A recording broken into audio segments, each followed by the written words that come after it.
Entrevista al Día con Hernán Higuera. 6:50. A propósito de la avenida de Edmundo González, el presidente Daniel Noboa anunció que el gobierno declarará como grupo terrorista al Tren de Aragua, la banda del crimen transnacional de origen venezolano. ¿Qué efectos tiene esa declaración? Le pregunto a Arturo Torres, editor del portal Código Vidrio, analista de temas de seguridad. Arturo, muy buenos días.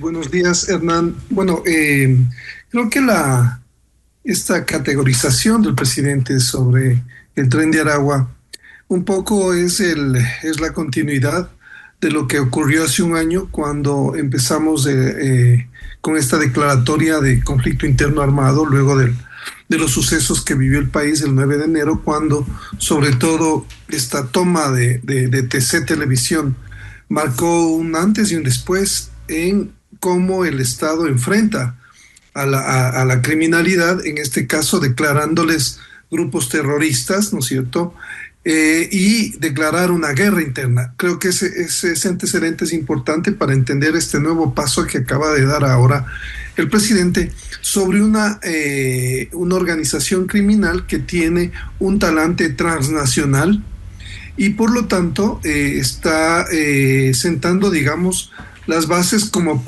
de orientación hacia cómo enfrentar a un problema que tiene que ver con la transnacionalización de las organizaciones criminales dentro de lo que se ha llamado o se está denominando la tercera ola del crimen transnacional que vive Latinoamérica y toda la región. En esta nueva dinámica, el Tren de Aragua es una de las bandas que más se ha expandido los últimos años en 5 países.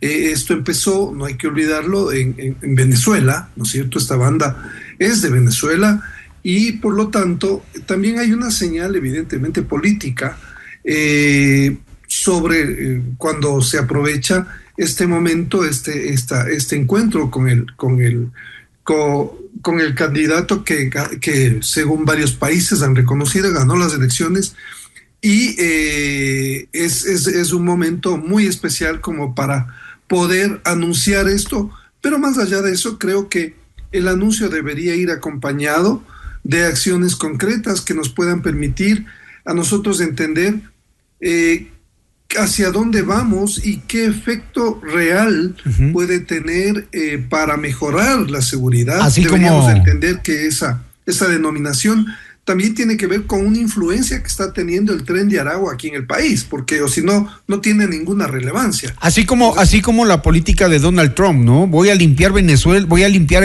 Nueva York, voy a quitar este Tren de Aragua y capturó al líder en pocas horas.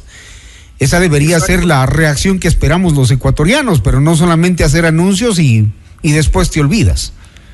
Necesitamos resultados.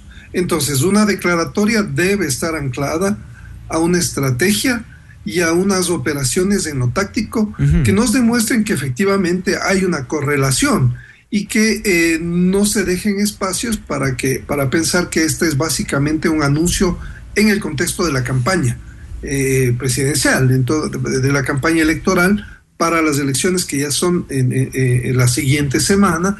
Entonces, eso solamente se puede aclarar cuando nos digan cuál es la hoja de ruta que está planificada para golpear a esta estructura, dónde está, con quién tiene alianzas, dónde está focalizado y eso. ¿Y qué se sabe de dónde están, Arturo?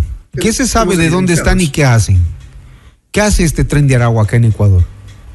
Bueno, el Tren de Aragua con este talante transnacional lo que ha hecho es esencialmente desde el año 2014, cuando empiezan ellos a viajar, a trasladarse a otros países y aprovechar las debilidades institucionales, empiezan a tejer alianzas con bandas locales, especialmente en el contexto, por ejemplo, de la minería ilegal, de las extorsiones.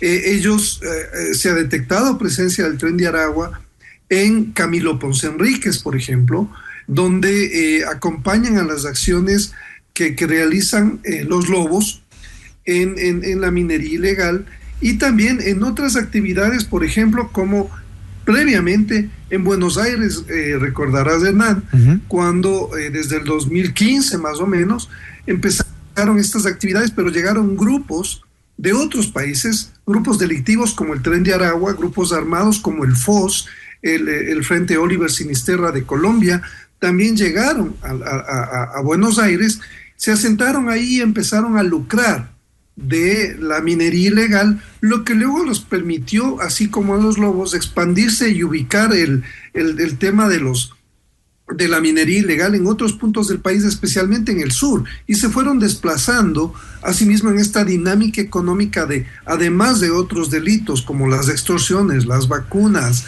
el secuestro, el narcotráfico. El Tren de Aragua también se ancla a esta lógica de la minería ilegal, colaborando con otras bandas locales que, en el caso de los lobos, son las que mantienen un poco la hegemonía en esta actividad criminal. No hay que olvidar que este Tren de Aragua fue un grupo de sindicalistas primero, ¿no? Que quisieron, que trabajaban en el tren precisamente de este departamento conocido como Aragua en Venezuela, y que después empezaron a ligarse con líderes de las cárceles. De hecho, el Observatorio Venezolano de Violencia, según el sociólogo Roberto Briceño, dice que en el 2005 el gobierno de Hugo Chávez les cedió el control interno de las cárceles a los propios presidiarios a través de un acuerdo en el que se eliminaba el control externo y ellos se encargaban de mantener el orden interno de la cárcel y evitar muertes. Un panorama conocido también en Ecuador de cómo operaban. Sí, sobre todo creo que es importante, el Tren de Aragua es una marca criminal, ¿sí? Que con esa marca criminal ha ido extendiéndose y tejiendo estas alianzas que mencionaba hace un momento en otros países, porque y además es una marca de crecimiento colectivo, ¿no es cierto? Que es porque se trata del colectivo criminal de más influencia a nivel de la región, seguidos los 2 últimos años por los lobos, que aprendieron este carácter transnacional y cómo cuajar estas alianzas con bandas locales de sectores específicos, especialmente en la minería, en las fronteras.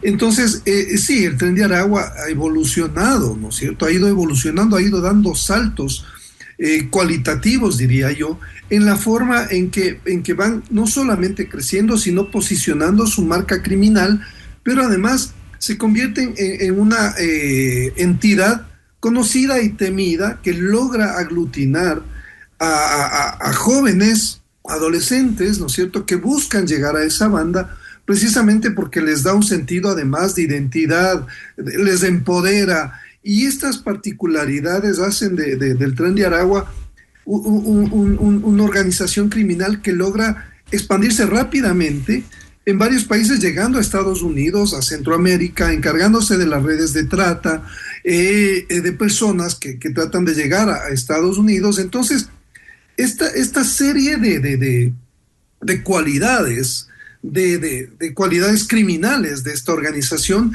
la vuelven más peligrosa y obviamente más difícil de enfrentar si es que no se tiene una estrategia regional para entender que tienen células en algunos países y hay un plan de expansión.